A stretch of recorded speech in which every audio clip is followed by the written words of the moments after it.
What happens when a country music superstar walks into the lion's den of daytime television and refuses to back down from one of the most outspoken hosts in America? The answer is an explosive confrontation that left an entire studio audience stunned in a television show in complete chaos. Before we dive into this incredible story, make sure to hit that subscribe button and let me know in the comments what you think about celebrities standing their ground on live television. Blake Shelton walked onto the View set that morning with his trademark confident swagger, tipping his cowboy hat to the cheering audience. The country music legend had been invited to discuss his latest album and upcoming tours, what seemed like a routine promotional appearance. But Joy Behar had other plans. Well. Look who decided to grace us with his presence, Joy said with that razor-sharp smile of hers as Blake settled into the guest chair. Blake Shelton, the voice of rural America, or should I say the voice of a very specific part of rural America. Blake's smile never wavered, but his eyes narrowed slightly. Good morning to you, too, Joy. Always a pleasure to be here with you, lovely ladies. Oh, cut the charm offensive, Blake Joy shot back, leaning forward in her chair. Let's talk about your recent comments about small-town values. You seem to think that living in a small town automatically makes someone more moral, more patriotic than the rest of us city dwellers. The other hosts exchanged glances, sensing the tension building. Whoopi Goldberg tried to intervene with a gentle redirect, but Joy was just getting started. I never said that, Joy. Blake replied, his Oklahoma drawl becoming more pronounced. What I said was that small towns teach you certain values. Community, helping your neighbors, working hard for what you have. I didn't say anything about being better than anyone else. Oh, please. Joy waved her hand dismissively. That's exactly what you implied. You country music stars love to paint yourselves as the real Americans while the rest of us are what fake Americans. We're just as American as you are, Blake. Blake's jaw tightened, but he kept his composure. Joy, I think you're putting words in my mouth that I never said. I respect people from all walks of life, whether they're from New York City, or from a town with 3,000 people. Do you?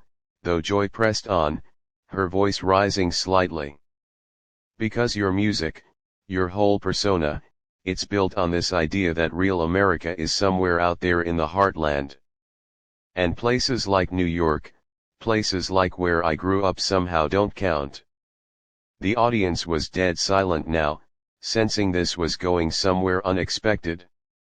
Sarah Ann attempted to jump in with a question about Blake's music, but Joy wasn't finished.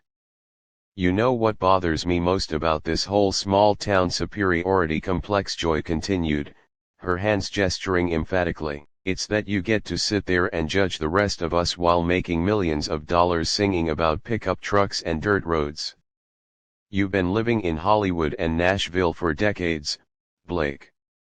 When's the last time you actually lived in one of these small towns you're always singing about? Blake's relaxed demeanor began to shift. His shoulders straightened, and for the first time since sitting down, he looked genuinely annoyed. Joy, I may live in Nashville now, but I haven't forgotten where I come from. I was raised in Ada, Oklahoma, population 12,000. My dad worked construction. My mom was a beauty shop owner. I know what it's like to grow up in a place where everybody knows everybody. And now you're worth hundreds of millions of dollars. Joy shot back. You've got mansions in multiple states, private jets, the whole 9 yards.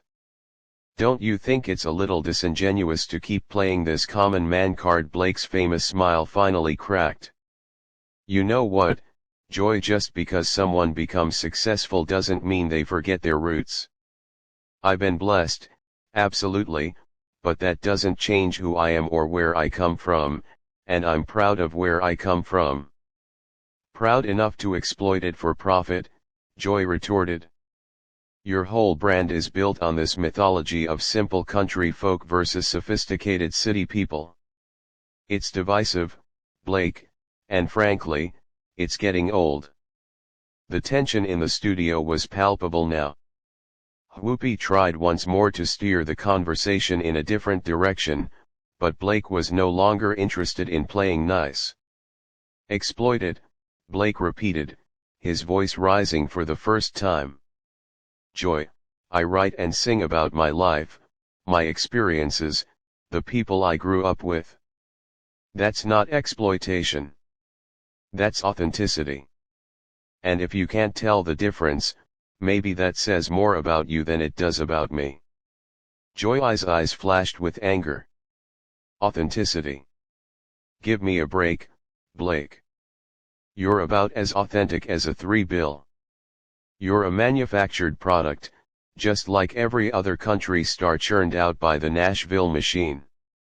The audience gasped audibly.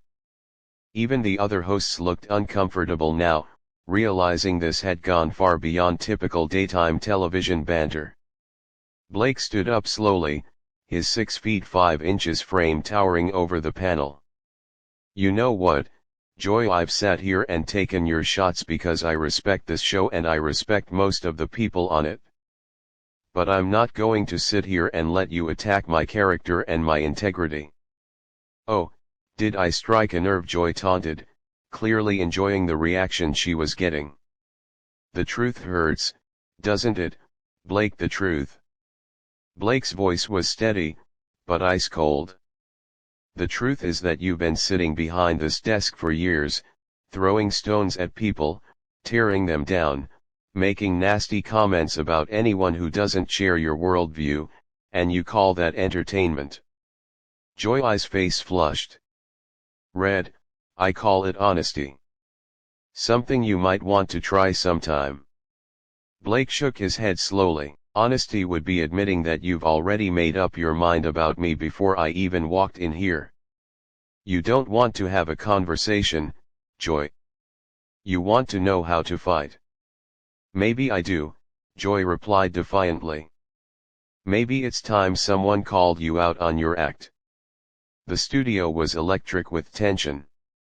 Cameras kept rolling as the confrontation reached a boiling point that no one had anticipated.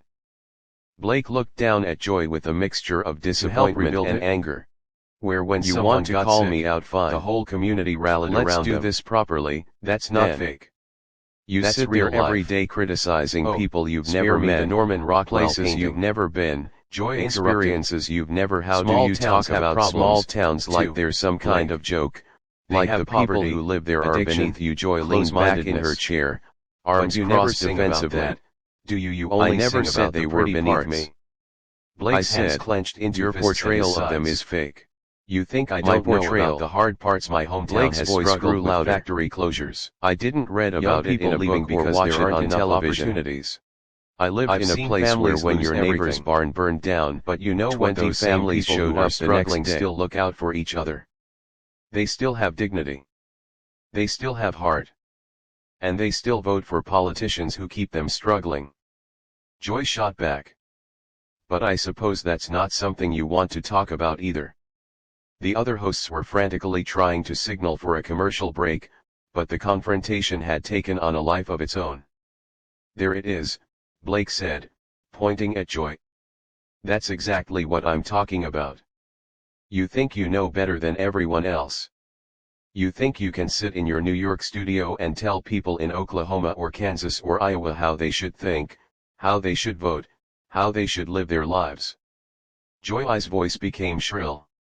Someone has to tell them the truth, Blake. Someone has to point out when they're being manipulated by people like you who profit off their nostalgia and their fears. People like me. Blake's laugh was bitter. Joy.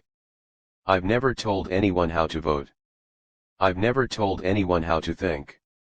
I sing songs about my life, about experiences that millions of people can relate to. If that threatens you somehow, maybe you need to ask yourself why. It doesn't threaten me. Joy snapped. It disgusts me. This whole fake patriotism, this whole real American nonsense, as if the rest of us aren't real Americans, too. Blake stepped closer to the panel, his voice dropping to a dangerous whisper. You know what disgusts me, Joy, the way you talk about patriotism like it's something to be ashamed of. The way you mock people who love their country, who respect the flag, who honor veterans. What's fake about that? Oh, don't you dare question my patriotism. Joy stood up now, her chair scraping against the floor. I've been fighting for this country's values longer than you've been alive. Real values, not this manufactured heartland mythology you peddle. Fighting for this country's values. Blake's voice rose to match hers by tearing down everyone who disagrees with you. By mocking traditions that mean something to people, by acting like half the country is too stupid to think for themselves. The studio audience was completely silent now, watching this unprecedented meltdown unfold. Security guards had quietly moved closer to the set, ready to intervene if necessary. I don't think they're stupid, Joy said through gritted teeth. I think they're being lied to by people like you who tell them that their problems are someone else's fault. Blake shook his head in disbelief. Joy, I've never blamed anyone for anything in my music. I sing about working hard, about family, about finding joy in simple things. If that's controversial to you, then maybe you're the one with the problem. Simple things. Joy repeated mockingly.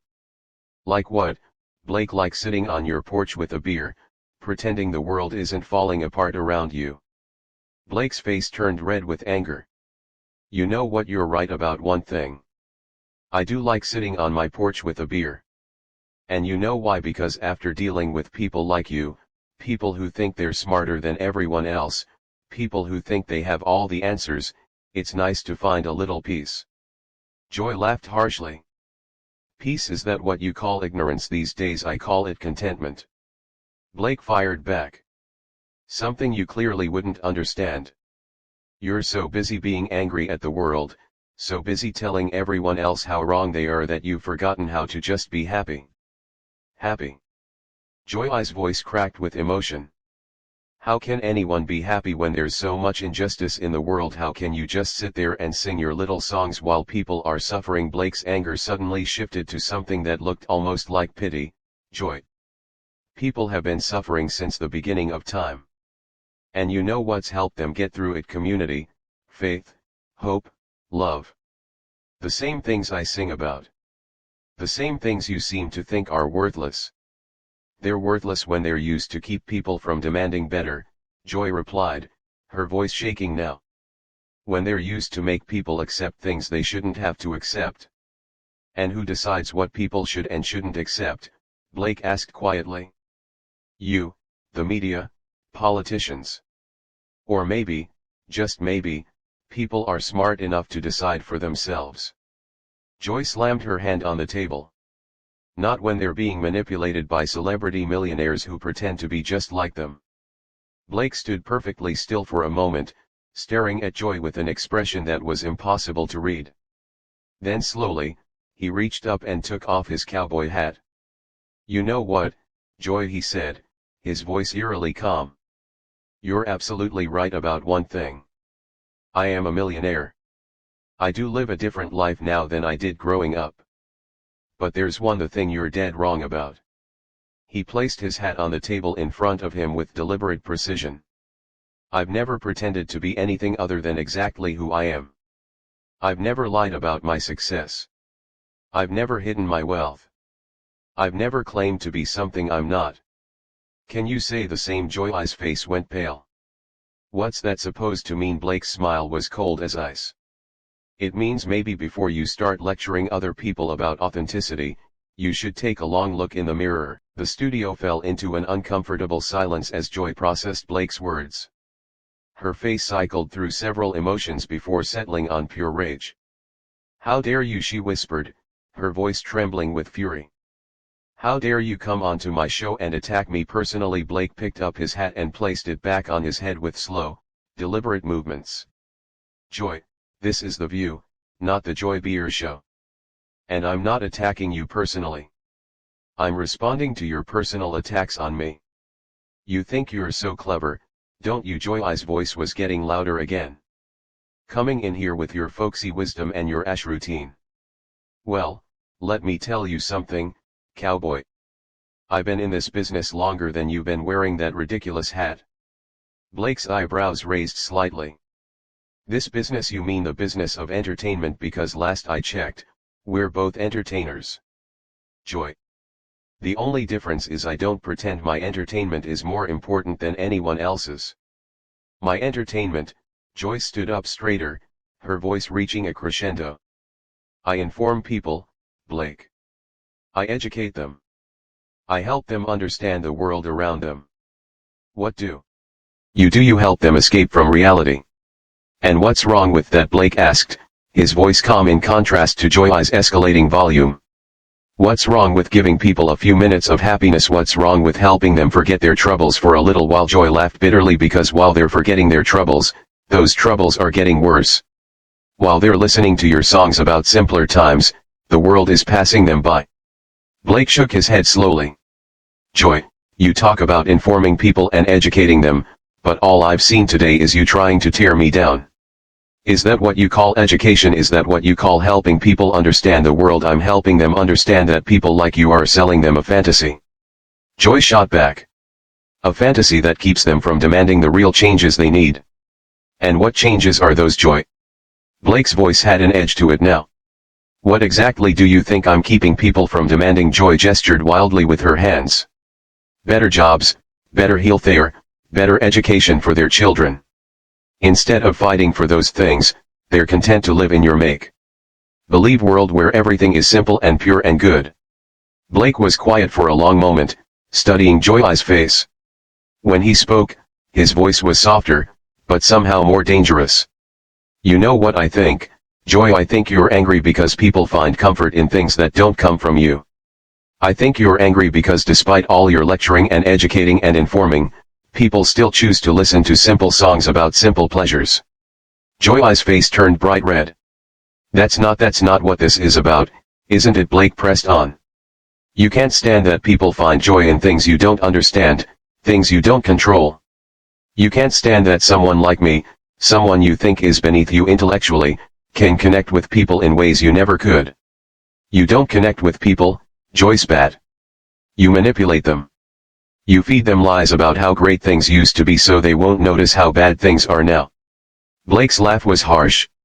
Joy, I've never once said things used to be better. I've never said people should go backward.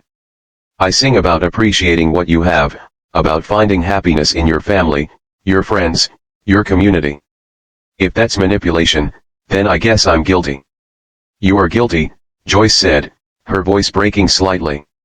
You're guilty of keeping people satisfied with less than they deserve. Blake stared at her for a long moment, then slowly began walking toward the edge of the set. You know what, Joy? I came here today to talk about my music, to have a conversation with you and your colleagues. But clearly, you had a different agenda. Where are you going? Joy demanded. We're not finished here. Blake stopped and turned back to face her. Yes, we are.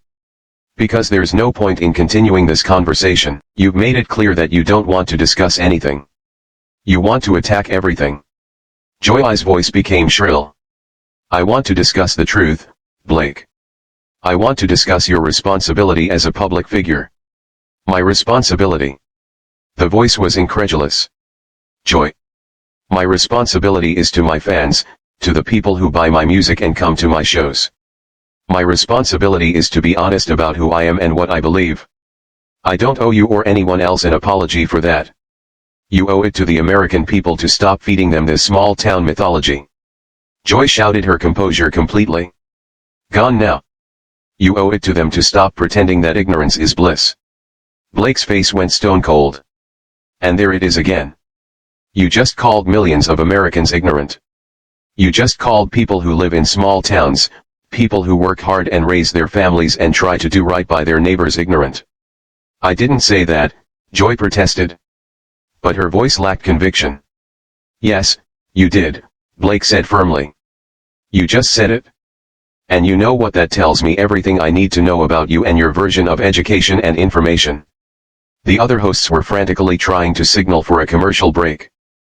But the confrontation had spiraled completely out of control. Just walk away, Joy called out as Blake continued toward the exit. You can't just run away when someone challenges your beliefs.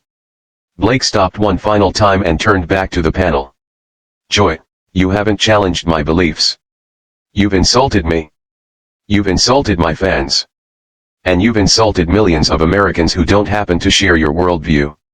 Challenge. That's just mean-spirited. The truth is mean-spirited sometimes. Joy replied defiantly. Blake nodded slowly.